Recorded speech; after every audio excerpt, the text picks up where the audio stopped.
में पूरी तरीके से निराशा है। कांग्रेस एक डूबता हुआ जहाज बन गई है।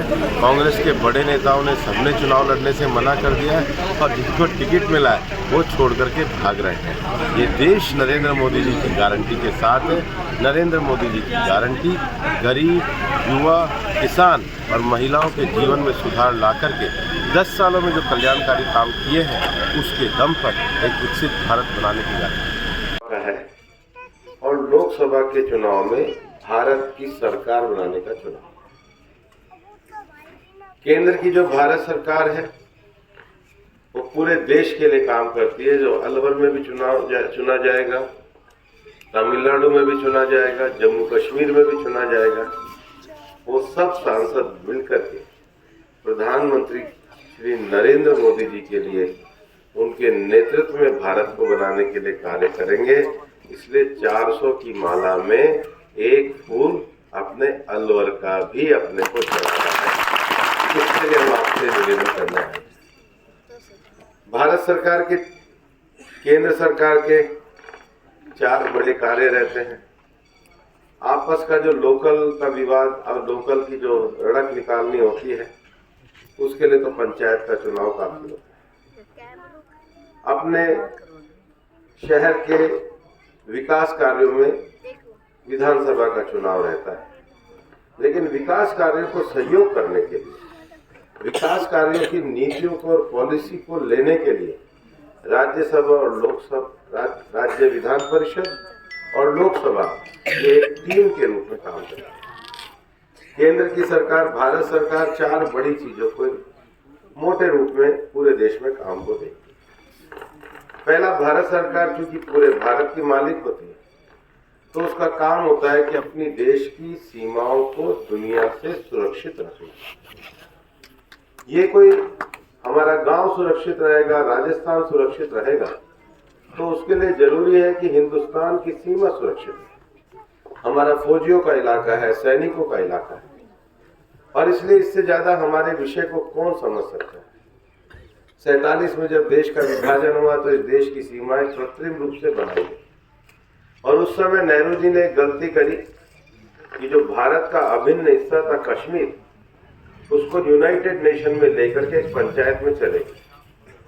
70 साल तक इस देश का कोई प्रधानमंत्री निर्णय नहीं ले पाया। जब निर्णय लेते थे नौकरशाही हाथ को बांध देती थी कि साहब आप करोगे तो अमेरिका आ जाएगा, चाइना आ जाएगा।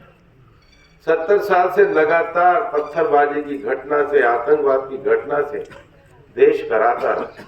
एक प्रोविजन जो कॉन्स्टिट्यूशन में टेम्परेरी था उसका निर्णय लेने की शक्ति किसी में नहीं थी।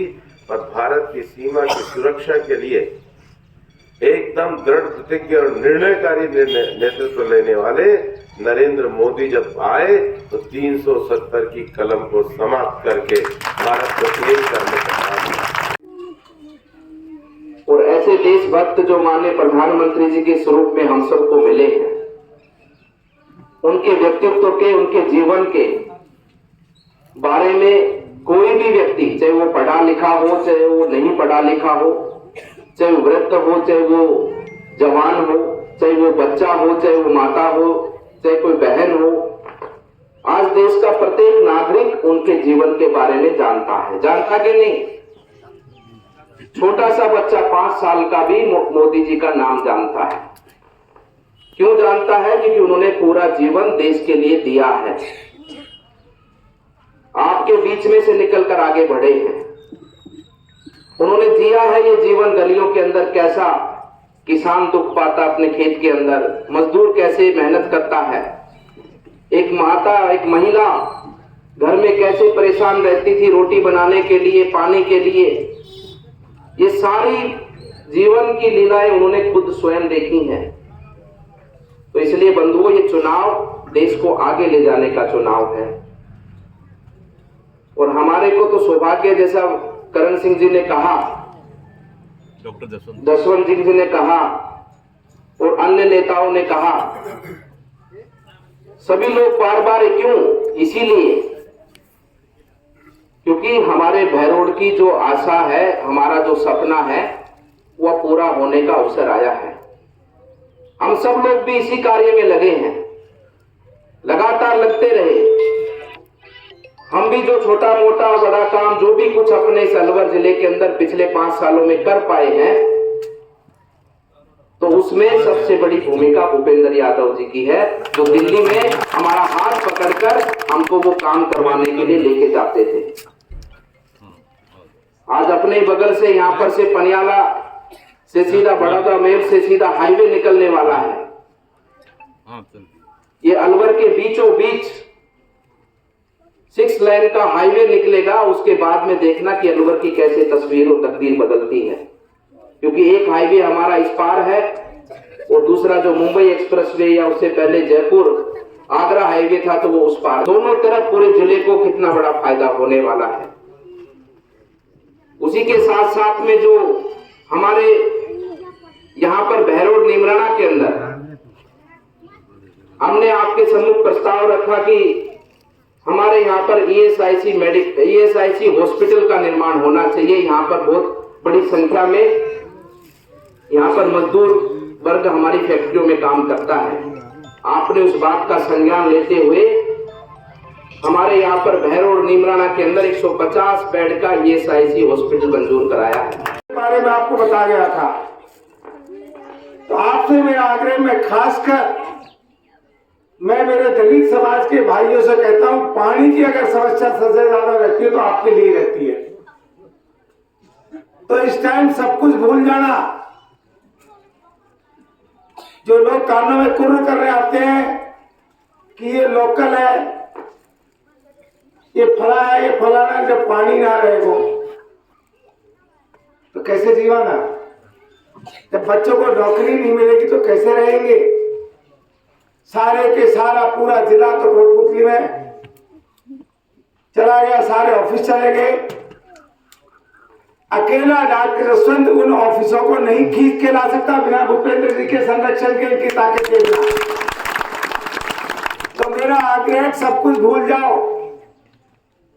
देश के लिए आदमी सब कुछ भूल जाता है कि कौन किस जात को है।